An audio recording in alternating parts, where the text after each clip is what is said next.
Vamos a buscar en nuestras Biblias, primera a los Tesalonicenses, capítulo 5. Primera epístola del apóstol Pablo a la iglesia en Tesalónica, primera a los Tesalonicenses, capítulo 5. Y hoy vamos a centrar nuestra atención en los versículos 8 al 11. Primera a los Tesalonicenses, capítulo 5,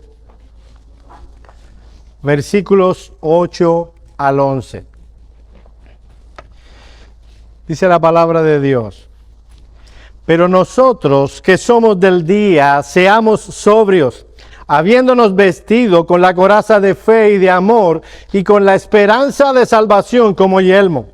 Porque no nos ha puesto Dios para ira, sino para alcanzar salvación por medio de nuestro Señor Jesucristo, quien murió por nosotros para que ya sea que velemos o que durmamos, vivamos juntamente con Él. Por lo cual animaos unos a otros y edificaos unos a otros, así como lo hacéis. Vamos a orar. Oh Padre eterno, venimos ante tu presencia con la solemne responsabilidad de exponer la palabra que tú por medio de tu Espíritu Santo inspiraste. Es un alto deber, una gran responsabilidad. Estamos hablando a los hombres de tu parte, a almas que tú has salvado por gracia. Te pedimos, oh Señor, que nos asistas en este momento, que tú hables a los corazones de tal manera que ellos sean alimentados por tu palabra, sean edificados y tú puedas glorificarte en sus vidas. Haz tú la obra, oh Señor, por tu gracia y por tu compasión. En el nombre de Cristo oramos. Amén. Amén. Si hiciéramos una encuesta y preguntáramos a los encuestados que enumeren 5 de las cosas que más temen, probablemente entre esas 5, en todos los encuestados, probablemente encontraríamos una en particular: la muerte. Habrían otras diferentes razones que temerían. Por ejemplo, a lo mejor si es mujer, me diría que teme a las ranas, a las cucarachas, pero estoy seguro que en la mayoría de los casos la muerte estaría. Si eres rico, a lo mejor, y eres parte de esta encuesta, me pudieras decir que teme a que un día su cuenta de banco desaparezca, que sus propiedades puedan ser perdidas, pero estoy seguro que entre las 5 cosas que más temen estaría la muerte en la mayoría de los ricos.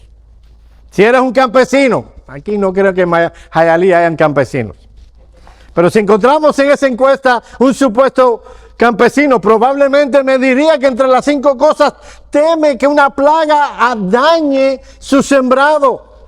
Pero estoy seguro que en la mayoría de los casos estaría entre las 5 cosas que más teme la muerte. Mis amados hermanos, amigos que nos visitan, la muerte, querámoslo o no, es una realidad presente y un virus lo ha demostrado. Dice alguien: el hombre entre todas las criaturas es el único que sabe que ha nacido para morir, porque es el único que en realidad existe. Hay una escuela de pensamiento llamado los existencialistas. Para ellos la muerte es una de las cosas más importantes de la vida, sino la más importante. La muerte es vista por estos hombres no solo como la meta de un viaje o estación de término, sobre todo es un perpetuo acompañante desde la cuna hasta la tumba. Y para muchos existencialistas, la vida es un morir cada día. Miren lo que dice uno de estos filósofos acerca de la muerte. Lo terrible de la existencia es que vivimos cada día para experimentar la muerte. Aún sin morirnos del todo, vivimos la muerte cada día. Mis amados hermanos, qué manera más pesimista de empezar un sermón. Y es verdad, mis amados hermanos, que la muerte es un acompañante a cada uno de los seres humanos. Ahora respiramos y estamos vivos. La realidad es que no sabemos qué será lo que acontecerá en 5 minutos. La muerte por causa de la caída es un acompañante perpetuo. Pero el cristiano tiene una esperanza que estos existencialistas no tienen. Tienen la realidad de que el cristiano ha sido salvado, de que pertenece al reino de la luz y por tanto no importa que durmamos, el término que utiliza Pablo en 1 Tesalonicenses, que muramos. En el momento en que nuestras almas abandonen nuestros cuerpos, estaremos con el Señor para siempre. Es por eso que Pablo en 1 Tesalonicenses capítulo 4 versículo 13 empieza esta sección que podemos llamar escatológica, haciendo un llamado a tener la esperanza en medio de las circunstancias de la muerte. Miren lo que dice el versículo 13: tampoco queremos, hermanos, que ignoréis acerca de los que duermen, para que no os entristezcáis como los otros que no tienen esperanza. La muerte es una realidad. Hemos visto a hermanos nuestros partir con el Señor. Tal vez en algún momento lo hagamos, pero Pablo enfatiza el hecho de que un día esos que han partido y que están en el Señor o que han estado en el Señor volverán cuando Él venga. Miren lo que dice los el capítulo 4 de 1 Tesalonicenses.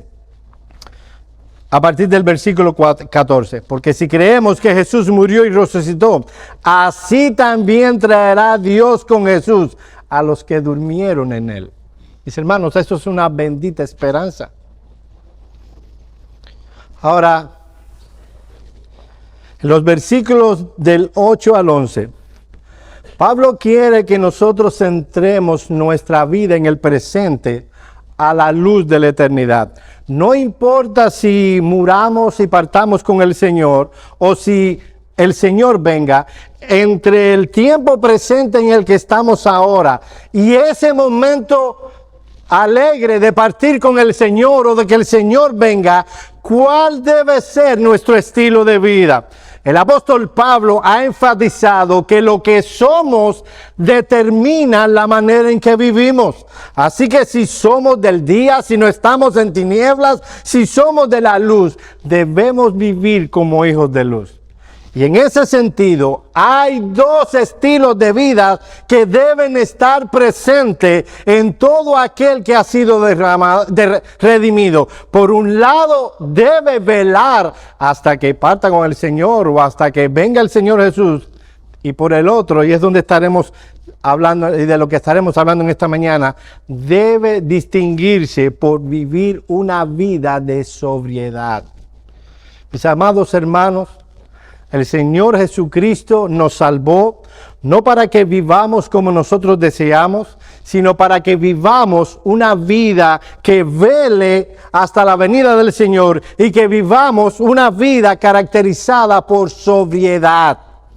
Mire el versículo 8. Pero nosotros que somos del día, recuerden lo que dijimos el domingo pasado, lo que somos determina cómo vivimos, pero nosotros que somos del día, seamos sobrios. Así que en primer lugar, el estilo de vida que todo salvado debe expresar, debe manifestar, debe caracterizarse por sobriedad. Ahora, ¿qué es sobriedad? Obviamente Pablo está usando una metáfora.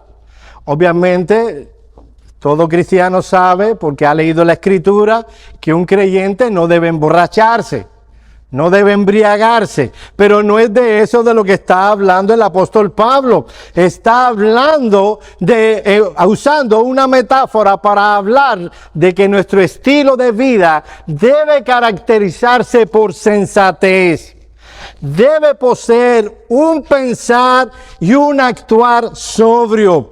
Debe evitar toda negligencia espiritual que atontezca, que enajene su estado mental. Mis amados hermanos, un verdadero creyente no debe caracterizarse por la tontería.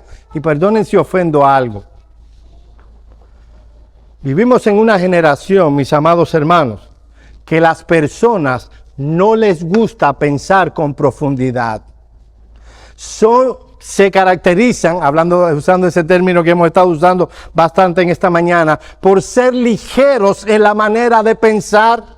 Si trajéramos las grandes mentes del pasado y las comparamos con las grandes mentes del presente, ellos se morirían de la risa, porque estos hombres que pueden ser genios en matemática, en física y en un montón de cosas, no piensan con seriedad acerca de la vida. Nosotros como cristianos debemos ser sobrios, debemos tener facultades mentales que glorifican a Dios porque han aprendido a usar esas facultades. No debemos permitir que nada embote, es lo que está diciendo nuestro entendimiento. Debemos caracterizarnos por discernimiento. Déjeme hacer una aclaración. Discernimiento no es intuición. La intuición es algo que viene a nosotros y ni siquiera es consciente. Me da la impresión. Esa persona me huele mal. Y es pura intuición. O sea, eso no es discernimiento. Discernimiento está basado en algo objetivo. A saber, la palabra de Dios. Es alguien que entiende lo que la palabra de Dios enseña. Es alguien que comprende la enseñanza central de la Escritura, que la ha absorbido y por eso vive a la luz de lo que la palabra de Dios enseña. Este sobrio es alguien que cuando toma una decisión va a hacer algo en la vida. Él no pregunta primero a sus deseos, él pregunta lo que enseña la palabra al respecto. Si es alguien que está en la edad de enamorarse, su primera pregunta no es ¿qué tanto me gusta la muchacha o el muchacho? No se pregunta es ¿qué tan linda es? O cuáles son algunas de las habilidades naturales que esa persona tiene. La primera pregunta es ¿qué dice la Escritura al respecto? Si es creyente, ese hombre y esa mujer sabrá que Dios no quiere que un creyente tenga relaciones amorosas con un no creyente. Y no importa que digan sus deseos, este es un hombre sobrio. Él piensa lo que la Escritura piensa. Eso es sobriedad, mis amados hermanos. Cuando va a hacer un negocio un cristiano, él no se guía por cuánto desea hacer el negocio. Él quiere hacer aquello que glorifica a Dios. Él va a la Escritura y ve cómo un hombre puede hacer negocios a la luz de Dios, con Dios mirándole. La presencia de Dios trae sobriedad sobre la vida de este hombre. Miren cómo lo dice Pablo en el versículo 7. Porque los que duermen, de noche duermen. Y los que se emborrachan, de noche se emborrachan. Pero mis amados hermanos, dice, nosotros debemos ser sobrios. Primera de Pedro, capítulo 4, dice, mas el fin de todas estas cosas se acercan. Sé pues sobrios y velad en oración. ¿Se dieron cuenta de una cosa? El apóstol Pablo, a la luz de la venida del Señor y del fin del mundo, dice, debemos velar y debemos ser sobrios. Y el apóstol Pedro dice exactamente lo mismo. Pero tú, sé sobrio en todo. ¿Por qué? Porque el fin del mundo se acerca, el fin de todas estas cosas. Obviamente Pedro no era premilenarista dispensacional. Él creía que la venida del fin del mundo y la venida del Señor era el mismo evento. Pablo le dice a Timoteo, un joven en el ministerio, pero tú sé sobrio en todo, soporta las aflicciones, haz obra de evangelista, cumple tu ministerio. La persona sobria vive profundamente, vive pensando de manera profunda. Sus goces, sus disfrutes no son principalmente los de los sentidos, como los placeres del borracho, sino los del alma. De ninguna manera es alguien estoico, o sea que los estoicos eran aquellos que creían que el hombre llegaba a la perfección cuando dejaba de desear. No es eso de lo que estamos hablando. Este es alguien que se goza, pero sus goces primarios están en su alma y en su comunión con el Señor. Eso es lo que dice el apóstol Pedro en Primera de Pedro, capítulo 1, versículo 13. Nota esto, mi hermano. Ceñid los lomos de vuestro entendimiento. ¿Ven cómo la sobriedad está ligada al entendimiento? Y esperad por completo la gracia que se os traerá cuando Jesucristo sea manifestado. Una vez más se une la sobriedad con la venida del Señor Jesucristo. Somos sobrios, debemos serlo, porque hemos sido creados, como en un momento veremos, para eso, pero porque entendemos que el Señor Jesucristo vendrá un día, vendrá a buscar a su pueblo. Déjame hacerte un grupo de preguntas. ¿Qué es aquello que hace latir tu corazón? ¿Qué es lo primero que tú realizas en la mañana? ¿Qué es lo que buscas cuando le abres tus ojos en la mañana? ¿Buscas la comunión con Dios o ver lo último que salió en Facebook? Piensen, ¿qué hicieron? No hoy, porque hoy es domingo y nos levantamos. ¿Qué es lo primero que revisaste ayer o antier? ¿Qué es lo que más te deleita? ¿Leer su palabra, la palabra de Dios, o buscar lo último en YouTube? ¿Te entretiene más el iPad, el iPhone, la televisión, ir al cine, el trabajo, que buscar el rostro de Dios? Piensa, ¿cuáles son las cosas que están consumiendo tu energía, tu tiempo, al punto de embotar tu celo espiritual? Mis hermanos amados, estas cosas no son malas en sí mismas, pero tienen la habilidad, si no somos cuidadosos, tienen la capacidad de embotar nuestro entendimiento.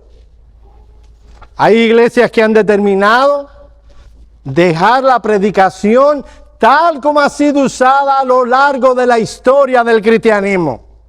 Y el argumento para hacer tal cosa es que los hombres de nuestros días están acostumbrados a las imágenes. Por la televisión, internet, YouTube, constantemente están acostumbrados a ver diferentes imágenes, rápido, cosas diferentes. Un hombre con una corbata, hablando por una hora, no es algo muy entretenido para los hombres de nuestros días. Mis amados hermanos, nosotros nos oponemos a esa manera de ver la vida cristiana, la vida de la iglesia y el ministerio de la iglesia. No verán imágenes. Hay predicadores ahora que ponen en sus pantallas atrás imágenes diferentes que ilustran lo que él está hablando. Creemos y entendemos que cuando fuimos salvados por la gracia de Dios, ese entendimiento entenebrecido que teníamos ha sido quitado por la obra del Espíritu. Así que entendemos que por cuanto el Espíritu Santo mora en cada creyente y el Espíritu Santo guiará a toda la verdad, el creyente está capacitado por oír la exposición de la palabra tan profundo como se pueda. El Señor dice, estar alerta, no sea que vuestro corazón se cargue con disipación y embriaguez, y está usando en Lucas 21 también una metáfora, con las preocupaciones de la vida, y aquel día venga súbitamente sobre vosotros como un lazo. Dice un comentarista, comentando, valga la redundancia, 1 Tesalonicenses capítulo 5. Dado que pertenecemos al día, no podemos tener nada que ver con los hechos que pertenecen a la noche. El contraste de nosotros, ellos, es muy marcado. Ellos pertenecen a la noche y están dormidos con respecto a las cosas de Dios. Pero nosotros somos del día y por eso debemos tener un sano juicio. Es la manera que él ve la sobriedad. Como personas de luz, nuestras vidas deben caracterizarse por la luz de Dios, que significa una conducta disciplinada a la luz del pronto regreso de Cristo. Mis amados hermanos, nosotros debemos ser conocidos por el mundo como personas sabias. De hecho, hay un contraste en el Antiguo Testamento entre el justo y el injusto, para hablar de aquel que obedece a Dios y el que no lo hace, el piadoso, el impío, el sabio y el necio. En la Escritura, aquel que está con Dios, aquel que ha sido redimido por Cristo, debe caracterizarse por ser sabio.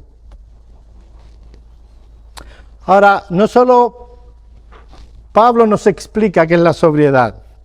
Él nos dice cómo podemos ser sobrios. Versículo 8. Pero nosotros somos del día, seamos sobrios, habiéndonos vestido con la coraza de fe y de amor y con la esperanza de salvación como yelmo. Y la figura que tiene el apóstol Pablo, y es una figura que recurrentemente él utiliza en sus cartas, es la de un soldado romano.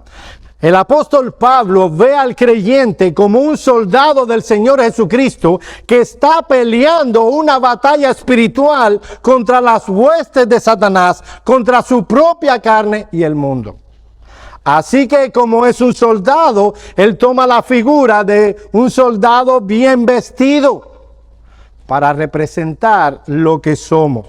Ese habiéndonos vestido es algo que pasó en el pasado, es algo que trajo el Espíritu Santo a nuestra vida en el momento en el que nos convertimos y que es parte de nosotros, que Dios nos los ha dado. Todo lo que debemos hacer es hacer uso de esos dones que Dios nos ha dado. El hermano César esta mañana hablaba de Saúl. Y nos contaba cómo Jacob se pone las ropas de Esaú y va a su padre, a engañar a su padre. Y se pone aquellas. Y dice la historia bíblica que Isaac, desconfiado, se acerca a Jacob, y por cuanto Jacob tenía las ropas de Esaú, dice que Isaí sintió el olor del campo, el olor de Esaú. ¿Saben una cosa? Como nos vestimos, así olemos. En un sentido espiritual, el cristiano, como se viste, yo no estoy hablando de la ropa, no sé si están entendiendo la metáfora, estoy hablando en sentido espiritual.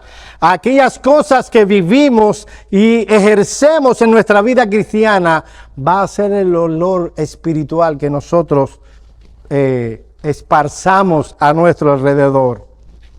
En este sentido, el apóstol Pablo dice que nosotros, por la obra del Espíritu, nos vestimos en el pasado con la coraza de fe, con la coraza de amor y con la esperanza de salvación como el yelmo. La tríada más importante de gracias, y no son más importantes porque las otras no lo son, es porque se repiten más juntas en todo el Nuevo Testamento. Nuestras armas, dice Pablo, no son carnales. Las armas de nuestras milicias son espirituales. Así que debemos evidenciar, debemos manifestar esas gracias de la fe, el amor y la esperanza. La coraza era un aditamento que se ponían los soldados romanos, los soldados de aquel entonces, que evitarían que las flechas del enemigo entraran en su pecho y afectaran partes sensibles de su cuerpo. En este sentido, al cristiano hay dos cosas que cuidarán ese corazón de los ataques del enemigo: la fe y el amor. Cuando se habla de la fe en este pasaje, está hablando de la confianza que nosotros debemos tener a la persona, las palabras y la promesa de Dios. Es confianza sin dudas. Es la convicción de lo que lo que Dios ha dicho es su palabra y debe ser seguida y obedecida. Por otro lado, amor es una palabra sumamente conocida. La que usa el apóstol Pablo es ágape. Y habla del amor que debe manifestar el creyente hacia Dios y hacia aquellos que están a su alrededor. En Mateo capítulo 22, versículo 37, el Señor Jesús dice que debemos amar a Dios con todo vuestro corazón, con toda vuestra alma y con toda vuestra mente.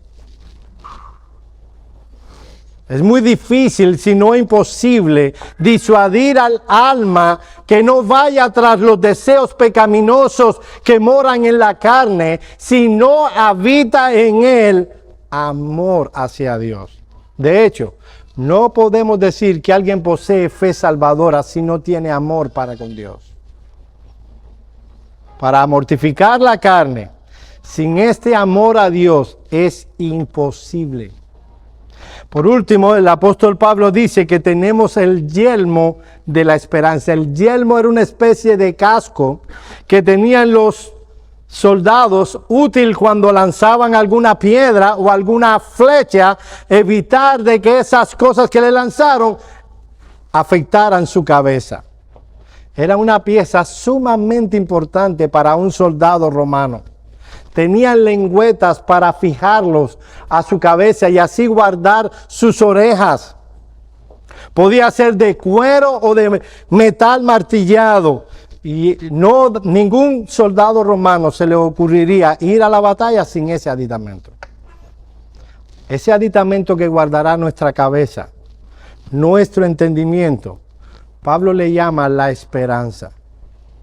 A veces cuando le hablamos a las personas acerca de la esperanza, creen que la esperanza es una especie de perspectiva positiva de la vida. Yo tengo la esperanza de que Joe Biden no gane en los 3 años. No estoy hablando de política, estoy haciendo una ilustración. Yo tengo la esperanza, y este es más común en muchas personas, yo tengo la esperanza de ganarme la lotería algún día.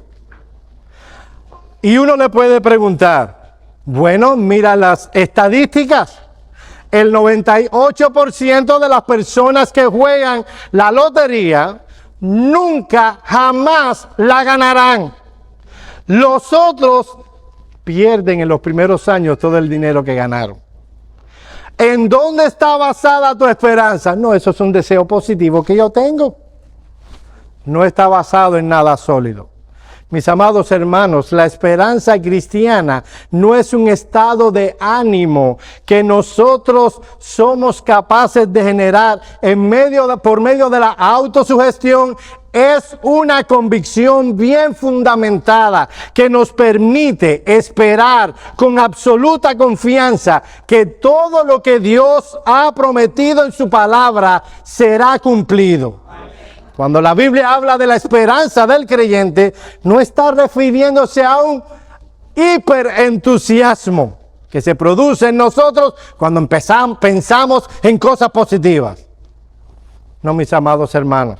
La esperanza de la que la Biblia nos habla es una convicción fundamentada que nos permite esperar con confianza aquello que Dios ha prometido y que no hemos recibido. Por ejemplo, esta gracia es la que nos permite creer que un día los muertos resucitarán, aunque para todos los demás eso sea un disparate. Es lo que nos permite decir con toda certeza que Cristo volverá trayendo nuevo cielo y nueva tierra y que todo ojo le verá, aunque el mundo crea que eso es una ridiculez. Es lo que nos permite confiar que un día estaremos habitando en ese cielo nuevo y esa tierra nueva, donde allí sí morará la justicia. Estas son cosas que los creyentes estamos firmes y convencidos de que ocurrirán. Miren lo que dice Hendrickson en su comentario. Nota esto, yo sé que es una cita, no te desconectes. Oye esto. La esperanza es uno de los más preciados dones de Dios. Es una expectación confiada, una espera paciente del cumplimiento de las promesas divinas. Es una convicción absoluta de que sus promesas serán, sin duda alguna, cumplidas. Es el conocimiento de estas promesas, más la confianza con respecto a su cumplimiento. La esperanza cristiana, a diferencia de la esperanza mundana, es una convicción firme que nos permite esperar con absoluta confianza ciertas cosas. Como alguien escribió, la esperanza cristiana no teme, ni se plantea siquiera el problema de que tal vez las promesas de Dios no sean verdaderas, sino que es la confiada expectación de que no puede ser más que la verdad. Es de esa esperanza de la que nos habla el escritor a los Hebreos en el capítulo 10, versículo 23, cuando dice: mantengamos firme, sin fluctuar, la profesión de nuestra esperanza. Y aquí está nuestra convicción, porque fiel es el que lo prometió.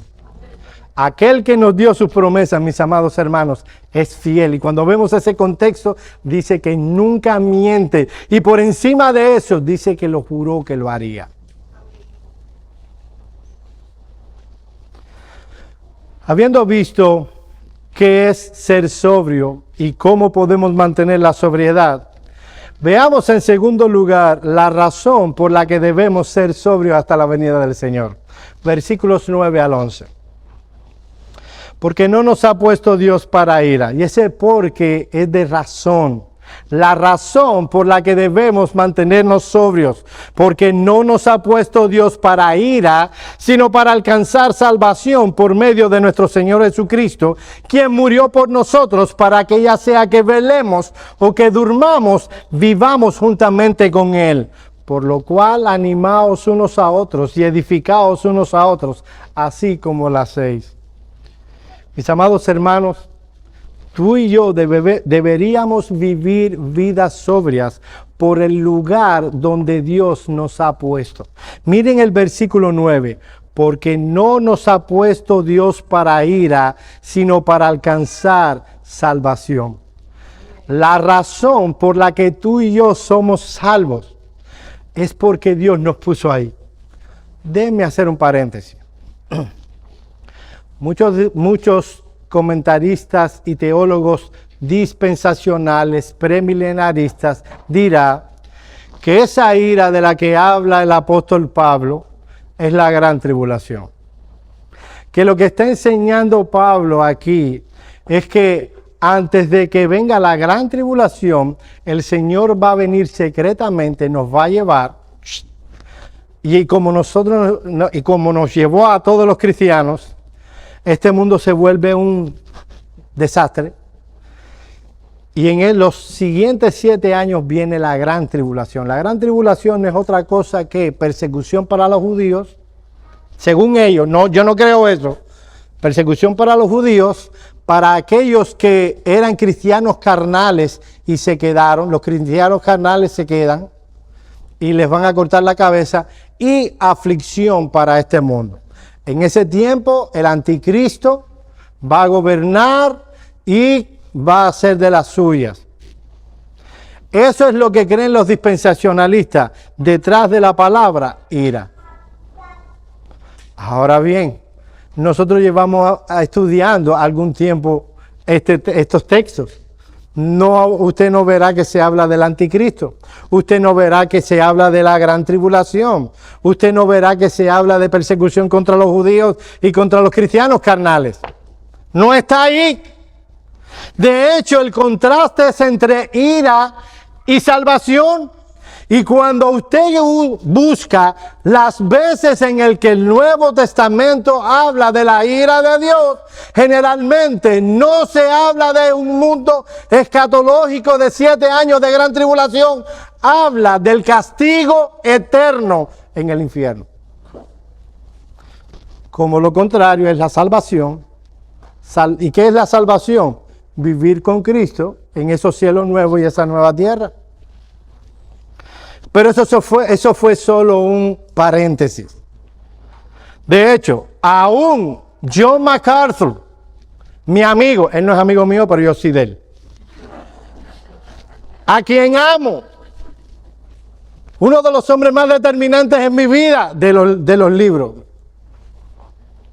él entiende que ese término no debe ser usado con respecto a los 7 años de gran tribulación, eso se llama forzar el texto. Entonces, si aún MacArthur, un premilenarista dispensacional tan conocido, dice, no hagan eso, hermano amado, no haga eso.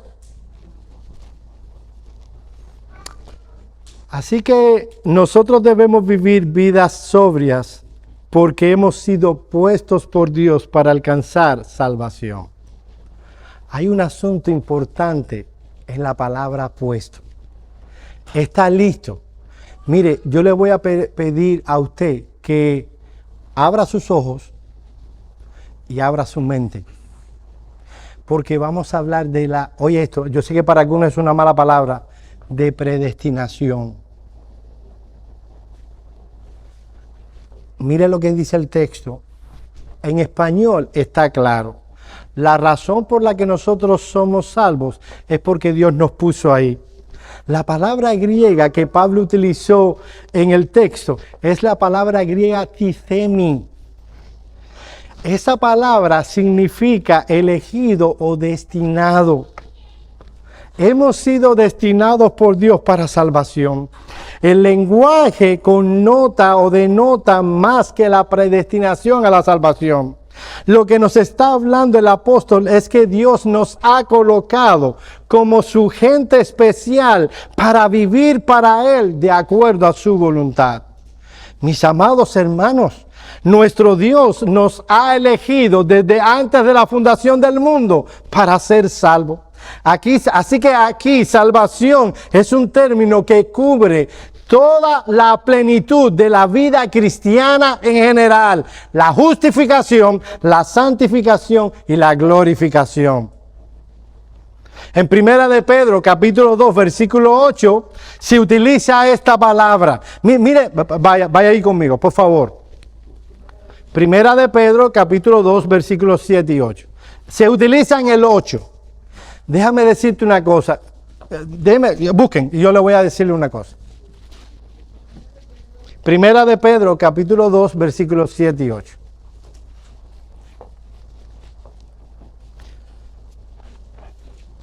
¿Ya lo encontraron? Ahora atiendan acá un momentito. Me están atendiendo 7 y 8, pero todavía no lo vamos a leer. Atienden acá.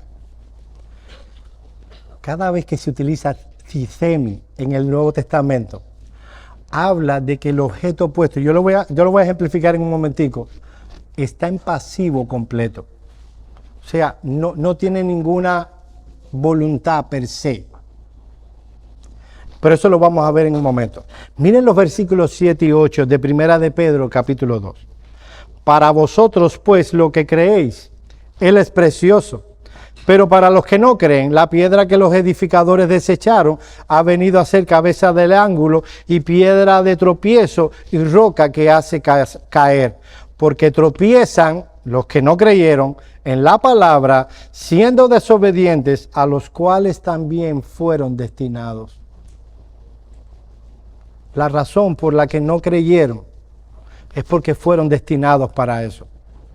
Mis amados hermanos, nos guste o no, como he dicho en sermones anteriores, la predestinación se enseña en la Escritura.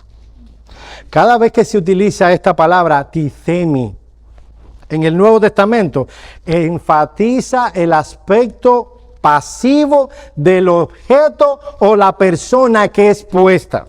Por ejemplo, esta palabra se utiliza en un montón de pasajes en el Nuevo Testamento para hablar de un muerto que es puesto en una tumba. Algunos pasajes del Nuevo Testamento usan esta palabra para hablar de enfermos que estaban imposibilitados de moverse y que fueron puestos en ciertos lugares para ser sanados. Se utiliza también para hablar del dinero que los creyentes pusieron a los pies de los apóstoles. Y no veremos a una moneda diciendo, no quiero ir para la iglesia. ¿No es verdad? El dinero va con nosotros y lo ponemos en el buzón de las ofrendas. Pero sobre todo se utiliza para hablar, en muchos pasajes se utiliza para hablar de la obediencia pasiva de Cristo, cuando Él pone su vida para rescatar a los elegidos. Mis amados hermanos, este texto habla de que no hicimos nada para haber sido salvados. Todo es obra de Dios. De ahí que cuando Pablo utiliza la expresión de que Dios no nos ha puesto para ira, sino que nos ha puesto para alcanzar salvación, está hablando de la soberanía, de la voluntad soberana de Dios.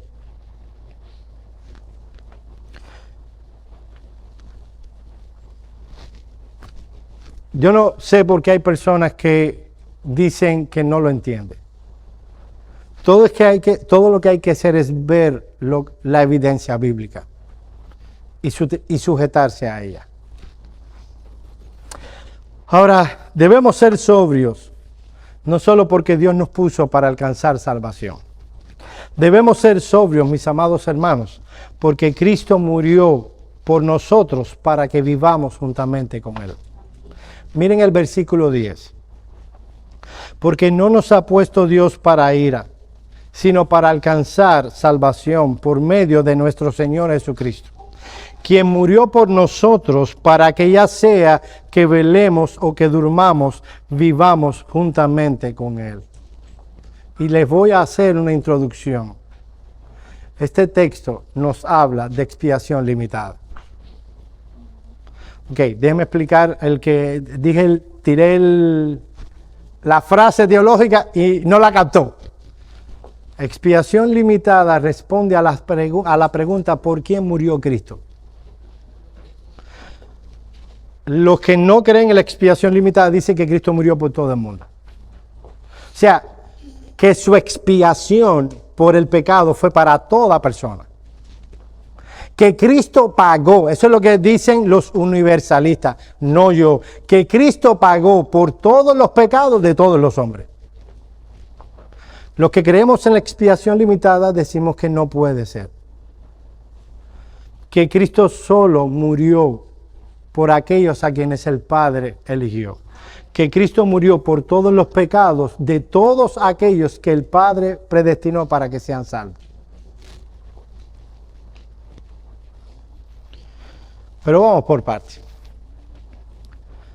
El texto dice claramente que Dios nos alcanzó por medio de Jesucristo. Miren el texto una vez más. Porque no nos ha puesto Dios para ira, sino para alcanzar salvación por medio de Jesucristo. La expresión significa que Cristo, oye esto mi amigo que nos visitas en esta mañana, Cristo es el único medio a través del cual una persona será salva del juicio y la condenación eterna. No hay otro medio. No María, no Buda, no Mahoma, no Confucio, solo Cristo. Porque hay un solo Dios y un solo mediador entre Dios y los hombres, Jesucristo, hombre. En Juan 14, 6 y 7, el Señor dice, yo soy el camino y la verdad y la vida. Nadie viene al Padre si no es por mí. Nota que el Señor no dice, yo soy un camino entre tantos. Nota que tampoco dice, yo soy el mejor camino. No, yo soy el camino, la verdad y la vida. Nadie viene al Padre sino por mí. Y añade, si me conocieseis, también al Padre conoceríamos. Y desde ahora le conocéis y le habéis visto. Es por eso que el apóstol Juan, haciéndose eco de esas palabras, dice en Primera de Juan, capítulo 11, Primera de Juan no tiene 11 capítulos, capítulo 5, versículos 11 y 12. Y este es el testimonio, oye esto, que Dios nos ha dado vida eterna y que esta vida está en su Hijo. El que tiene al Hijo tiene la vida. El que no tiene al Hijo, no tiene la vida. Podrás tener una carrera universitaria, podrás ser exitoso en los negocios, podrás tener humanamente hablando una vida próspera con salud, dinero y amor. La tríada no es fe y esperanza, amor, no. La tríada que quiere el mundo, ¿qué cosa es? Lo dije y ya se me olvidó. Dinero, amor y salud. Podrás tener esas cosas. Si no tienes a Cristo, no tienes nada. El que tiene al Hijo tiene la verdadera vida. El que no tiene al Hijo no tiene la vida. La razón por la que Cristo es el único medio de salvación es que Cristo murió por nosotros. Mis amados hermanos, esta es una expresión rica en significado. Esta es la frase central del versículo 10. La expresión indica que el castigo que nosotros merecíamos por causa de nuestros pecados fue derramado sobre Cristo. Mi amado hermano, aquel que merecía ser clavado de manos y de pies, puesto una corona de espinas, traspasado por el costado, éramos tú y yo, porque tú y yo somos pecadores. Cristo recibió en nuestro lugar nuestro castigo. Y por Él recibir nuestro castigo, nosotros hemos sido librados de tal condenación por siempre. Esa es la razón por la que Pablo dice en Romanos 8:1 que ninguna condenación hay para los que están en Cristo Jesús. Así que debido a que Cristo murió en nuestro lugar, dice el apóstol Pablo, nosotros no seremos castigados, sino que hemos sido puestos para alcanzar salvación. Dice Hendrickson, oye esto, debemos dar a la frase por nosotros todo su valor paulino. No se trata de una afirmación vaga y nebulosa que solo indica que de alguna manera la muerte de Jesús nos hace bien, sino una afirmación clara en el sentido de que Cristo murió en nuestro lugar. Era el lugar que debíamos ocupar nosotros en la cruz. Cristo nos quitó y Él se puso en ese lugar. Él murió por nosotros, significa Él murió en nuestro lugar. Él padeció como nuestro sustituto, llevando sobre sí nuestros pecados y nuestra culpa, a fin de expiarlo como una víctima sustituta en la cruz. ¿Qué nos enseña este texto? Y yo quiero que prestes atención. Nos enseña, en primer lugar, que la muerte de Cristo es personal. Nota que dice que Él murió por nosotros. Él sustituyó a un grupo particular de personas. Por otro lado, el texto enseña que la expiación de Cristo es objetiva. O sea, el resultado de la muerte de Cristo es algo directo y real que se opera en aquellos por quienes Cristo murió. Déjame decirlo otra vez. Oye, la expiación de Cristo es personal. Él murió por nosotros, en lugar de nosotros. En segundo lugar, es objetiva.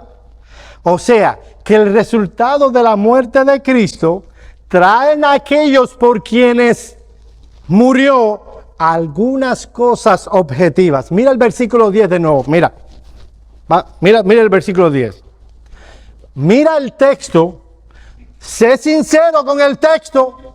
Juan 3:16 también cabe ahí. Porque no nos ha puesto Dios para ira, sino para alcanzar salvación por medio de nuestro Señor Jesucristo, quien murió por nosotros, ¿verdad? ¿Para qué? Eso habla de propósito. Ese para qué no es incidental. Habla de que la muerte de Cristo por nosotros tenía un propósito. para que ya sea que velemos o que durmamos, vivamos juntamente con Él. El resultado de la muerte de Cristo es que cada uno de ellos, por quienes Cristo murió, van a vivir juntamente con Él. Lo leemos otra vez. Para mí está fácil, está claro. Miren de nuevo, porque no nos ha puesto Dios para ira, sino para alcanzar salvación por medio de Jesucristo. A esos arminianos y calvinistas les decimos, ¿cómo decimos arminiano y calvinista a eso? Para alcanzar por medio de nuestro Señor Jesucristo, quien murió por nosotros, muerte personal. ¿Para qué? Y eso es propósito. El propósito de Cristo al morir, para que ya sea que velemos o que durmamos, vivamos juntamente con Él. Mis amados hermanos, oigan esto. La muerte de Cristo da vida. Aquel por quien Cristo murió vivirá juntamente con Él para siempre. Es evidente que la expiación universal no encaja con la revelación de la Escritura. Expiación significa expiación, significa remover la culpa.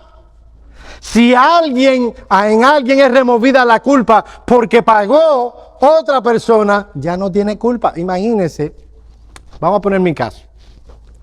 Yo compré una casa hace 4 o 5 años. Yo no compré la casa, perdón. Yo empecé a pagar la casa. Vamos a hablar con propiedad. Yo le debo la casa al banco por 30 años. Yo debo pagarle. Yo tengo una deuda, no voy a decirle porque no quiero que se pongan a llorar aquí, de lástima por mí. Tengo una deuda de tantos miles de dólares y yo tengo que pagarle en 30 años. De pronto vienen uno de ustedes que tanto me quieren, que me aman, y van al banco, averiguan con mi esposa, no nos dicen nada, es una sorpresa. ¿Con qué banco ustedes tienen la deuda? No, con tal banco, van al banco, uno de ustedes que tanto nos quiere, y hablan con el banco, mira, yo quiero pagar la deuda de Joel y Luzmey de la casa que compraron. Ah, bien, Joel y Luzmey hasta ahora han hecho tantos pagos, ellos nos deben a nosotros tanto dinero. Esa persona, porque nos ama mucho, hace.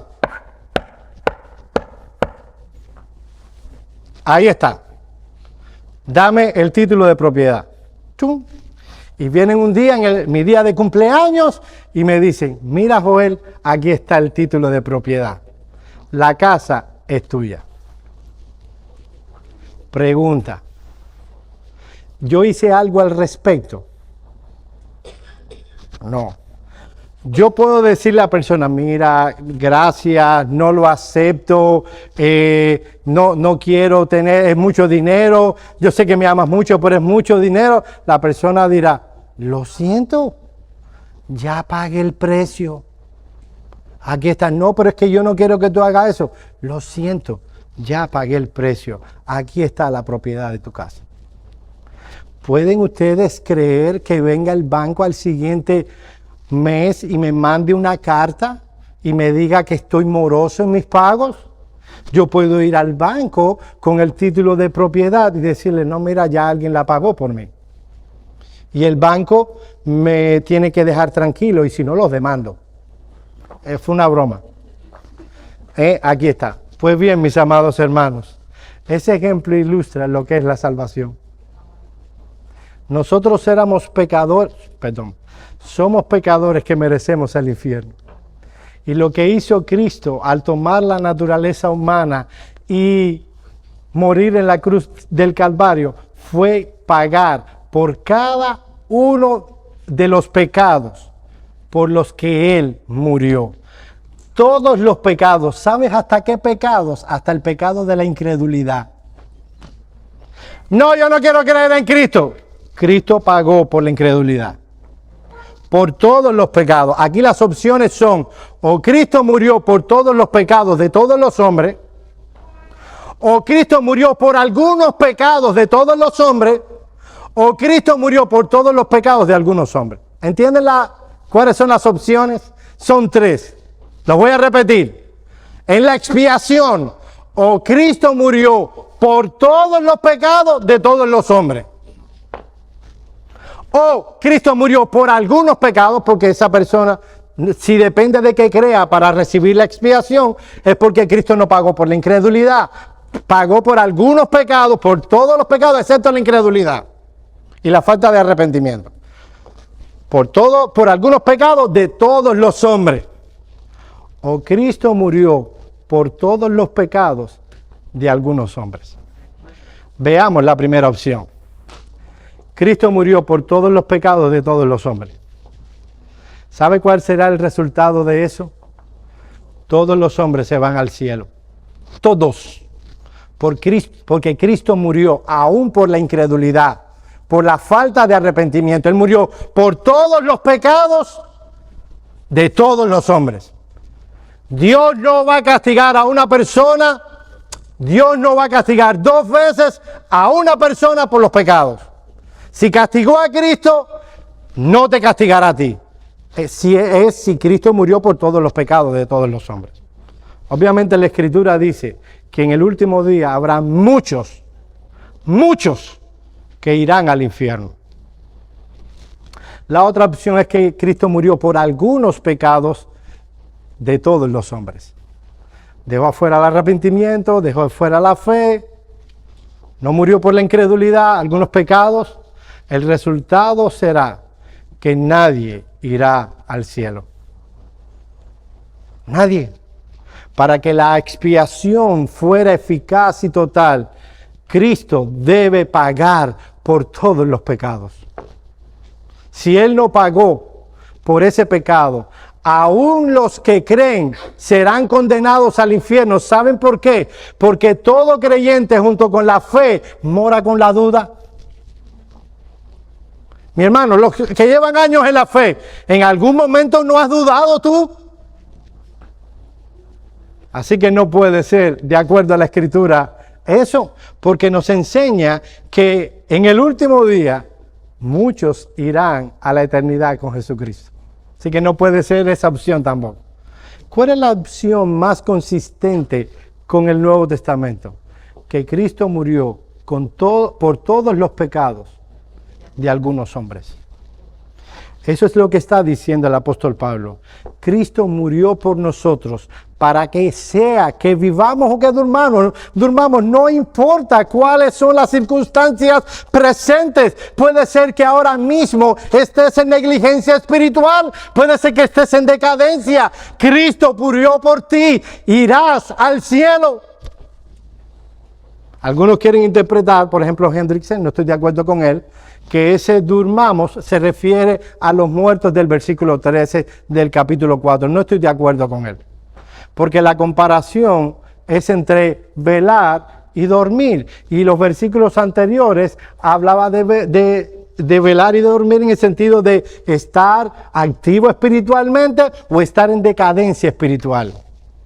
Lo que creo es que un creyente aún esté pasando por un periodo de decadencia porque Cristo murió con él, se irá al cielo cuando Cristo venga a buscar a su iglesia.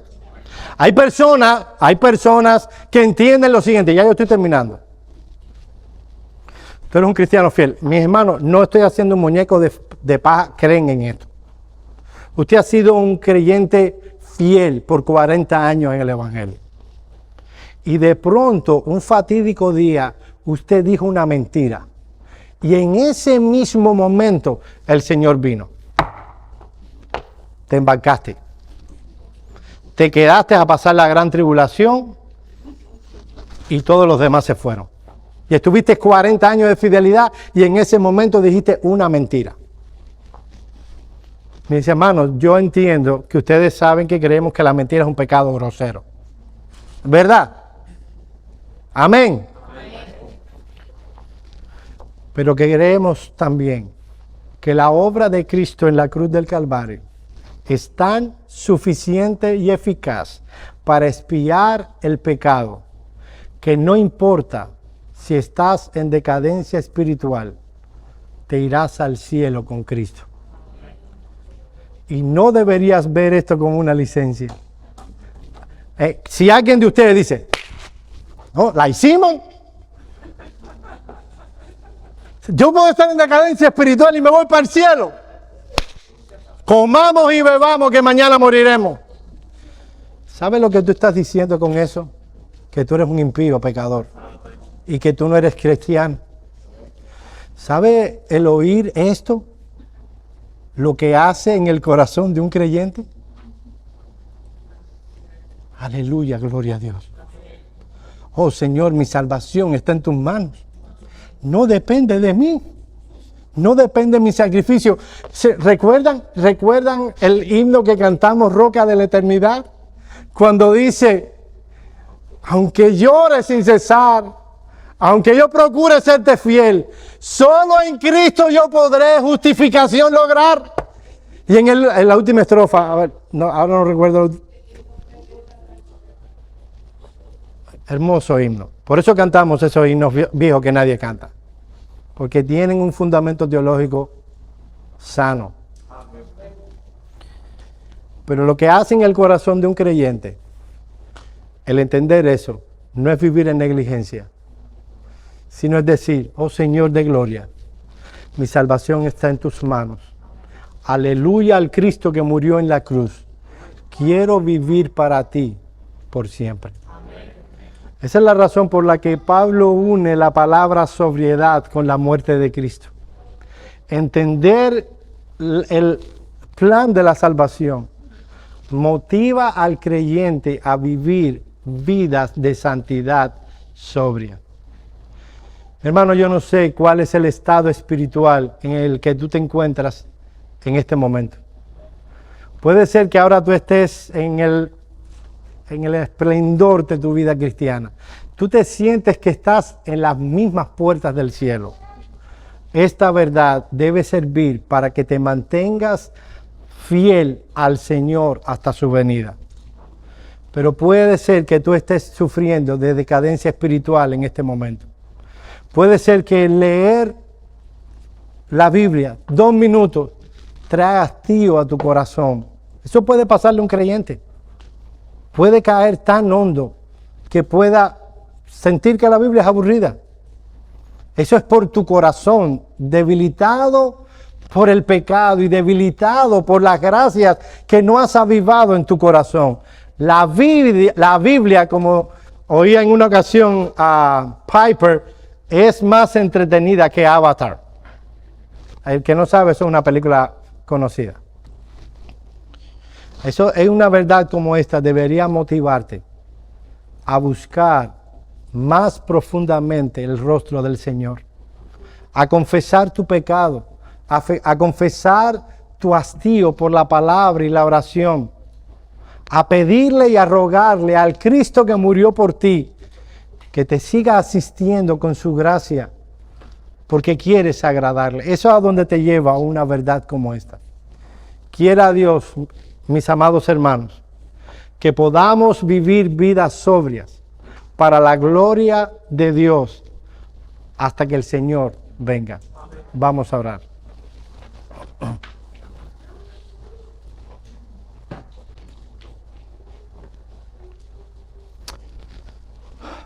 Padre nuestro que estás en los cielos, nosotros nos gloriamos en la obra que el Dios Trino ha realizado a nuestro favor para salvación.